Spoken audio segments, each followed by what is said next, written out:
All the time that I was married to Robert, there was never any sign of a baby. And there was other fellas that I took a chance on.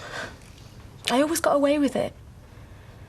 So after a while, you just presume that it's never going to be a problem. I put it down to a side effect, if you like, of living with someone else's kidney. I'd always been a regular, but after the transplant, my body was all over the place. I used to think of myself as being on the pill. Just happened to be an anti-rejection pill. Then this happened. So whose is it? Who's the father? It's Steve MacDonald. Look, Mr. Barlow, I've not got an argument with you. Well, I think good. I can forgive Peter for what he's done. You've got another thing coming. I want nothing more to do with him. Oh, please, for Simon's sake, don't lock Peter out altogether. The child needs to know who his father is. I really liked him, Peter. I still do. And after Robert and Dev and, well, all the other mistakes, it felt like something worth working at. So we spent the night together. And the very next day he dumped me. Just like that. He dumped me and he went running back to his wife. Left you with a bun in the oven. Yeah, well, I didn't know that at the time, but still, I was gutted. So why did you tell everyone it was right?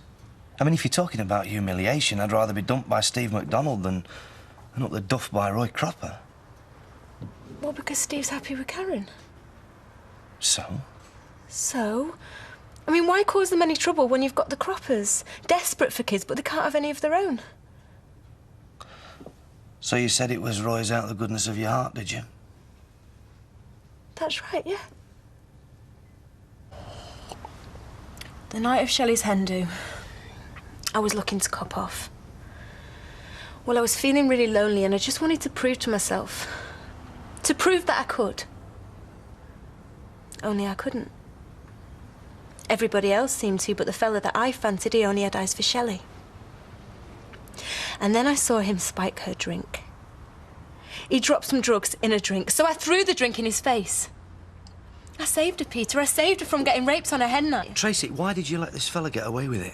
No, I took the rest of the drugs off him so that he couldn't use them on anybody else. You should have reported him. Somebody walking around like that, they should be locked up. I told everybody. Everybody that was there, but nobody would take me seriously. No, but if you still had the bag of drugs, no, then... they all thought that I threw that drink at him because I was jealous. Which I suppose, yeah, I was. At first. But the fact is, this scumbag, this filthy scumbag that I fancied, was prepared to drug a woman to get what he wanted. And as desperate and pathetic as he was, what he didn't want was me. So my self-esteem's pretty low at this point, and my opinion of men is even lower. And I've got a Hayley Cropper, Hayley Freak Show Cropper, giving me advice about relationships. And I've got this bet with Bev, that no man can be trusted, that they're all the same, even Roy. And then it comes to your wedding, which I know to be a farce and a sham. And love is in the air, everywhere you look. And it's all so romantic and phony and a lie. And I'm the only one that can see it. So I'm sat there in my bridesmaid dress and I open my bag. And I'm looking at this little bag of powder. Still there from the hen night. And Roy's there on his own. And he's got a glass of champagne. And I just want to get out of there because I am sick of the sight of loving couples. So the next thing you know, it's plink, plink, fizz, taxi for Cropper.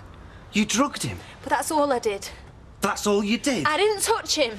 He thinks he got you pregnant. Oh, he couldn't get his own clothes off, let alone get me pregnant. No, I just undressed him, Peter, and I put him in the bed. That's all. And for a couple of minutes, I felt like a winner. I couldn't wait to tell Bev, to see his face in the morning. I was dying for Hayley to find out. But then I turned the light off, and I lay next to him in the dark, listening to him snore. And I cried myself to sleep. Well, I didn't know it at the time, but I was 3 weeks pregnant by then, so that was probably something to do with it. With what? What you did? Or why you cried? Both? Tracy, this is way out of order. Well, you're in a big glass house yourself, so don't forget that. Everything I did everything so I didn't hurt anybody. Oh, rubbish. And you're the opposite. Look, I am not proud of any of this, but So why didn't you tell Roy afterwards? Why didn't you put him out his misery? I never actually told anybody that we had sex. Not at first. Tracy, you must have done. Once, maybe. Once is enough. But that went no further. Well, it must have done, because people are still thinking it. I told Emily, but she didn't tell anyone. Weren't you embarrassed by what people were thinking? Yes. So why didn't you just admit you never touched him? I mean, you didn't have to mention the drugs. Because at the time I told Emily, I'd only just discovered that I was pregnant. I wasn't sure that Steve MacDonald was the father. There was somebody else it could have been, and that was far more embarrassing. Tracy, what can be more embarrassing than Roy Cropper? A while ago, my gran started seeing a man called Wally Bannister. He was funny and charming, and he was in his 70s. We all thought that he was a millionaire, and he came on to me. He was in his 70s, Peter. He was going out with my gran. But he was very persistent. And eventually, I gave in to him. But he wasn't a millionaire. He was a dirty, filthy-fingered old gardener. He tricked me. He slept with me under false pretenses. Do you know what that feels like? He conned me. And it wasn't until the date of my first scan that I knew for sure that he wasn't the father. So at the time, I was planning on getting rid of it. It was easier to just let Emily think what she was thinking. At least I was in control of the Roy scenario. And anyway, nobody was going to find out. It didn't seem to matter. And then the Croppers came round, attacking me, calling me a monster, saying it was no wonder men aren't interested in me. And I lost my temper. I wanted to destroy their cosy little lives. So I told Roy that he'd made me pregnant and I was getting rid of it. Just to get back at him. And then it just got out of hand. Hayley left him, Roy tried to kill himself. There was no going back. Tracy, look, I'm talking from personal bitter experience. People are going to find out in the long run, OK? It's better they find out sooner rather than later. You know, the longer this goes on, the worse it gets. Look, I'm not proud of what I've done to Roy as it is.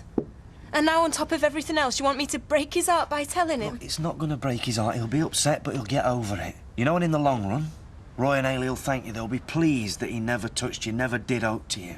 I can't. You'll be doing them a favour. Roy won't see it like that.